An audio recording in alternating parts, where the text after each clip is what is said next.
Welcome to Commerce classes. Today we will be studying dual aspect or duality principle.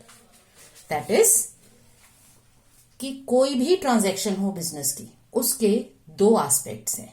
That is her transaction के दो aspects होंगे. Minimum 2 aspects are there and we are to record both the aspects. So according to dual aspect concept, every transaction entered into by an enterprise has 2 aspects. So उसके 2 aspects हैं और उनको record करने का तरीका क्या है, टूल क्या है, डेबिट एंड क्रेडिट. सो जो भी ट्रांजैक्शन के एस्पेक्ट्स होंगे उन्हें हमें डेबिट और क्रेडिट से रिकॉर्ड करना है. एक इफेक्ट डेबिट में जाएगा, एक इफेक्ट क्रेडिट में जाएगा. बट राइट नाउ डेबिट क्या करेंगे, क्रेडिट क्या करेंगे वो नहीं सोच रहे. अभी हमें क्या समझना है, अभी हमें समझना है 2 इफेक्ट, कि हर ट्रांजैक्शन के 2 इफेक्ट्स होंगे और वो इक्वल होंगे. सो हर ट्रांजैक्शन में डेबिट क्रेडिट इक्वल होगा. जैसे हम बिजनेस कहते हैं तो कहते हैं ना ये लेन देन है. कभी ऐसा नहीं हुआ कि आप बिजनेस में कहें कि ये सिर्फ लेना ही लेना है या मुझे देना ही देना है. ये तो लेन देन है. लेन देन का मतलब जहां लेन है वहां देन भी है. तो कुछ लेंगे कुछ देंगे, चाहे अब दें चाहे बाद में दें, अभी कुछ मिलेगा या बाद में मिलेगा. सो ये लेन देन है. दैट इज 2 इफेक्ट है. कुछ दे रहे हो तो कुछ आ भी रहा है.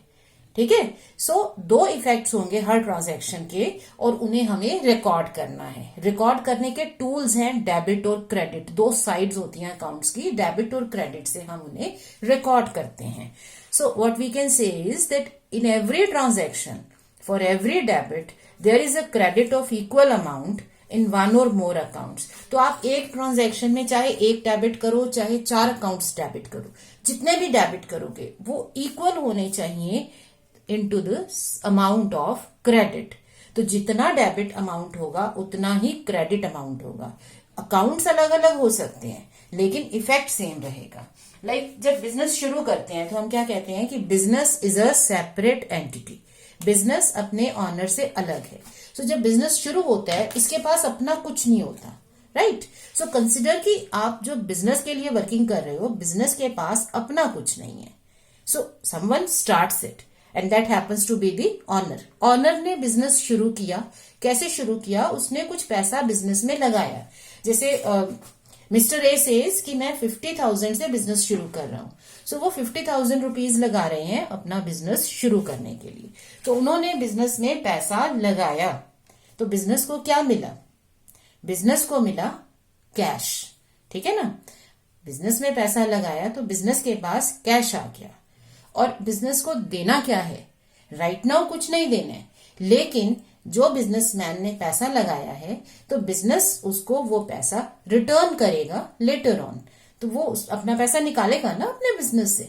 सो वो बिजनेस की लाइबिलिटी बन जाती है कि वो बिजनेस को वापस करना है, बिजनेस को देना है. सो इन एनी केस बिजनेस में जो एसेट्स हैं वो बिजनेस की लाइबिलिटीज के इक्वल होनी चाहिए. लाइबिलिटीज अब 2 तरह की होती हैं. एक होती है इंटरनल पर्सन को. इंटरनल का मतलब है जो बिजनेसमैन खुद है, उसने खुद को देनी है. और एक होती है एक्सटर्नल पर्सन को, मतलब जो बाहर के लोग हैं. जैसे आपने किसी से लोन लिया, आपने किसी से गुड्स खरीदे और उसको पैसा देना है अभी, तो ये बाहर की लाइबिलिटीज है. जो इंटरनल लाइबिलिटी है उसे हम बोलते हैं ऑनर्स इक्विटी, या इसे सिंपल वर्ड्स में कैपिटल भी बोलते हैं कि कितना कैपिटल इन्वेस्ट किया.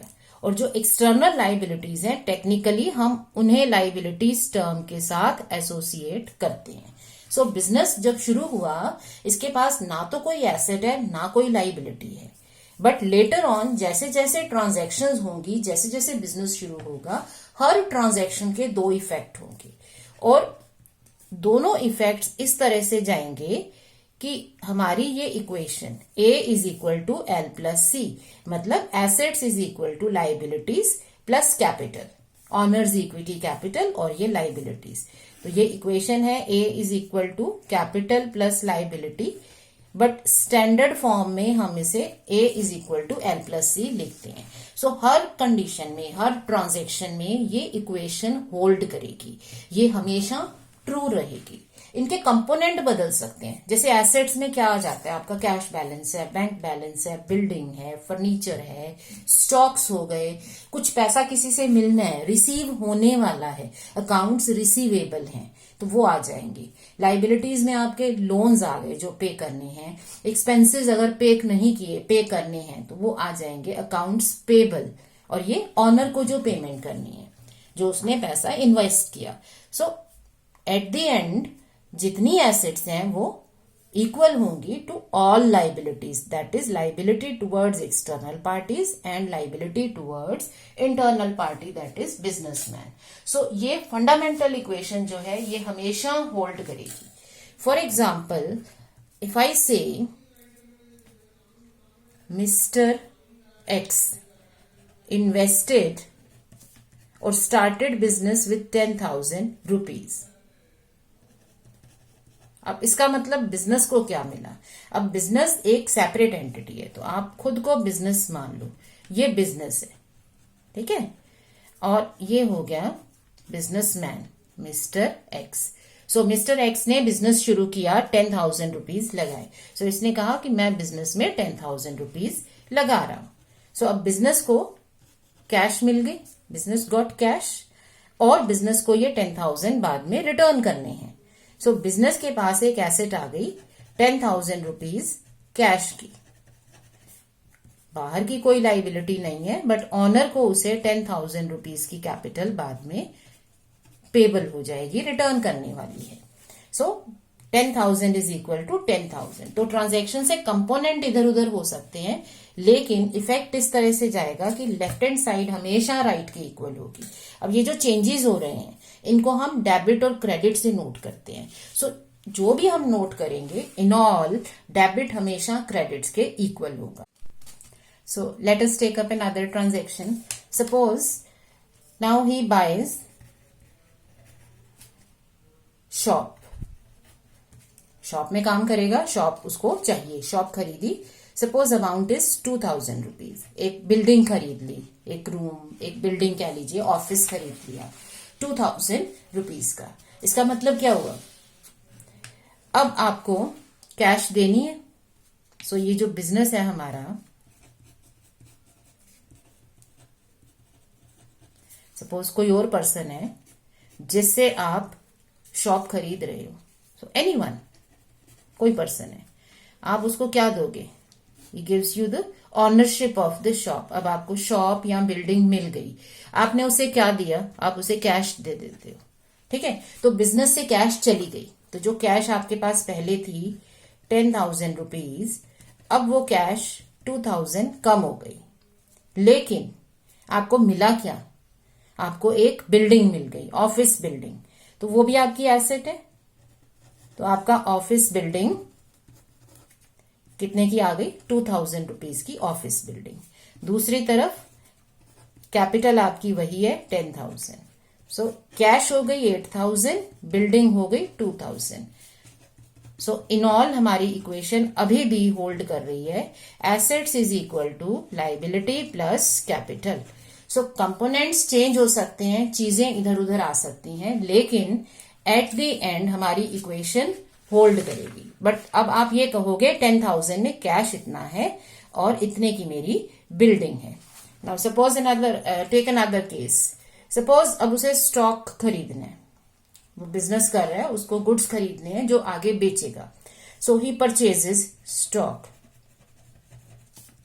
लेकिन अब ये बिजनेस क्योंकि उसे अब करते रहना है, सो सप्लायर से उसने स्टॉक खरीद लिया ऑन क्रेडिट ऑफ 1 मंथ, ठीक है। 5,000 रुपीज का स्टॉक खरीद लिया, लेकिन कैश नहीं दे रहा, क्रेडिट पे खरीद लिया, मतलब अब उसको वो बाद में पे करेगा। सपोज ये जो आपका बिजनेस है, किसी पर्सन से खरीद रहे, suppose this is a supplier, तो दोनों में क्या ट्रांजैक्शन हुई, बिजनेस ने क्या किया, बिजनेस को मिला क्या, स्टॉक्स, राइट। बिजनेस ने दिया क्या, पे किया कुछ नहीं, अभी पे नहीं किया, वो क्रेडिट पे है, 1 मंथ क्रेडिट पे, लेकिन वो उसे पे करेगा, तो उसको क्या मिल गया, एक पेबल अकाउंट मिल गया, इस पर्सन का अकाउंट हो गया पेबल, कि अब उसे पे करना है फ्यूचर में। तो जो हमें पे करना होता है वो हो जाती है हमारी लाइबिलिटी। सो अब यहां पे क्या पोजीशन होगी, आपके पास कैश और बिल्डिंग थी, इस तरफ लाइबिलिटी थी, प्लस कैपिटल थी 10,000 की, राइट। अब क्या रहा, आपके पास एक और एसेट आ गई, स्टॉक बाय 5,000, और क्योंकि ये अमाउंट आपको पे करना है तो वो लाइबिलिटी में आ जाएगा अकाउंट्स पेबल, ठीक है। सो अब इक्वेशन क्या बन गई, 8,000 plus 2,000 plus 5,000 is equal to 5,000 plus 10,000, so 15,000 15,000। So ultimately कोई भी ट्रांजैक्शन हो उसके मिनिमम दो इफेक्ट होंगे, कुछ दे रहे हो तो कुछ मिल भी रहा है, राइट। सो लेन देन चलेगा, कुछ दोगे कुछ लोगे, सो दोनों इफेक्ट्स को हम रिकॉर्ड करते हैं। सो दे में affect either both the sides, जैसे इसमें दोनों साइड को अफेक्ट किया, या इट में affect only one of the sides, like यहां एसेट्स में इंक्रीज भी हो गया, एसेट कम भी हो गई। सो इफेक्ट में go at any place, it will change the component but the equation will hold true. तो इक्वेशन आपकी हमेशा ट्रू रहती है। सो अकाउंटिंग इक्वेशन हम क्या कह सकते हैं कि accounting equation always holds true. और ये क्यों ट्रू है, क्योंकि हम फॉलो कर रहे हैं dual aspect concept. So this equation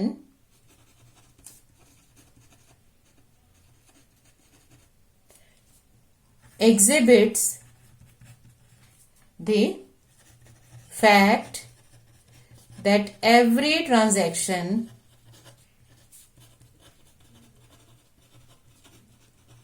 has two equal and opposite effects.